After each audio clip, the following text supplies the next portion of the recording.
This is it. Conference finals. What's going on, guys? It's your boy Mos. I just want to say thank you to anyone who's been wanting me to upload on here. It gives me motivation. I haven't uploaded even though I said I would daily. Bro, NBA basketball was going on every single day. And your boy was supposed to be talking about it. But he decides, let me not. Because whatever's going on in life is more important. But nothing's more important than NBA basketball. Especially when it's playoff time. There's literally not a single thing in the world that could be worth more. So we missed a lot of things. I'm not going to go crazy about talking about anything. I'm not going to, literally, let's just speed through it. Let's talk about how Harden didn't show up the way he was supposed to, and they ended up literally showing the 76ers that, why did we take Tobias Harris when Jimmy Butler is a stud? We should have just paid the man. We should have just figured it out. He was supposed to be that guy. Him and Joel were supposed to be it. He said that I would love to play with Joel. He loved and enjoyed doing that because that's his guy. Now,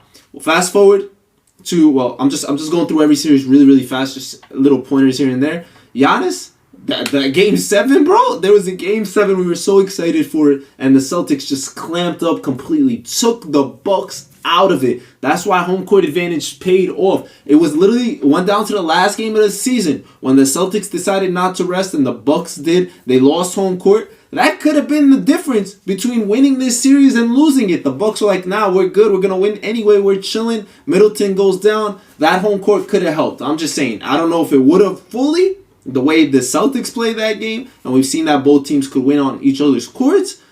But man, that was embarrassing. What an embarrassing game 7. Speaking of embarrassing game 7s, y'all see the jersey? That was one of the craziest number 1 seed upsets I've ever seen in my life that I could think of. Just because of how bad that game 7 was. We're not going to think about anything else besides the fact that the Suns tried to clown Luka for 2 games. Luka came out here and said, it's easy to talk when you up, right? He said that in game 5, I believe, after or I don't remember if he said that after game 2. But all I know is he came out there, he did his thing at home. They went on and they smoked them in Arizona for game 7. I did not see that coming. I don't think anyone did. If you did, man, oh man, are you a genius or something? Give me the lotto numbers. I don't know what to tell you, but the Mavs are probably the only team that were the only ones to believe that they could do this. Them and their family members and friends. Other than that, obviously, if you're a Mavs fan, you're going to say, yeah, we're going to win. But I don't think you would have bet on that because that's not something you would do. Mark Cuban wouldn't bet that, even though he's one of the richest men in the world.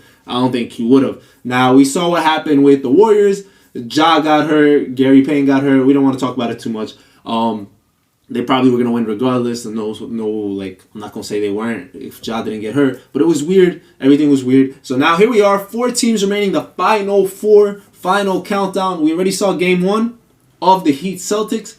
The Celtics, unfortunately had to play Pritchard 30 minutes. That's because Marcus Smart, their defensive player of the year, was out. Hopefully he comes back very, very soon. We don't really have a timetable on that, so we'll see how that goes. And then Al Horford is probably going to miss game 2. He missed game 1 and 2 for health and safety protocols, so we wish him the best. I want these teams to be healthy because Jimmy Butler dropping 41 on Pritchard is not fun. Obviously, it's going to happen. It is what it is, but I want to see this team at full strength and see what happens that way. Now, today we're getting game 1 of the Western Conference Finals. And that's going to be a treat because we seen that Luka is out here sipping on that lean. I don't know what I'm saying, but no. He was out here with Boban, and that looks like one of the coaches for Luka's old team back in the Olympics or back in the day, one of those, wherever it is. And it's going to be crazy. It's going to be crazy to see what Chill Luka does because Chill Luka is a different breed. He's scary. He might put up 40. He might have a triple-double. He might go for 60. We'll see. It's going to come down to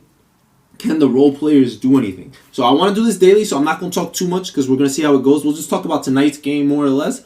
I expect Luka to have a big game. I do. The Warriors, we're going to see how they defend him. Are they going to put Draymond on him to start? They could. He's probably the only one strong enough to handle him for the most part. Because Clay, without his lateral quickness, he's not going to be able to. Wiggins is going to get babied. I know Wiggins got a little bit more length or whatever like that.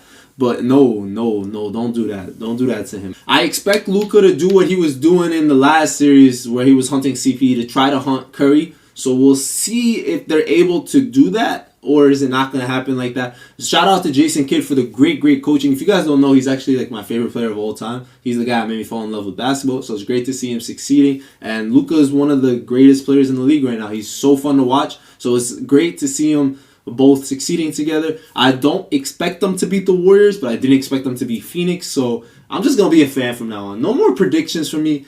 Game 1 is going to set the tone. We've seen the Warriors just be dominant throughout this postseason so far, and we've seen that the Mavs, even if they lose 2 games, can win. So it's really going to come down to X's and O's, what team adjusts. Luka's team needs big performances from Dinwiddie. They need other guys to hit threes.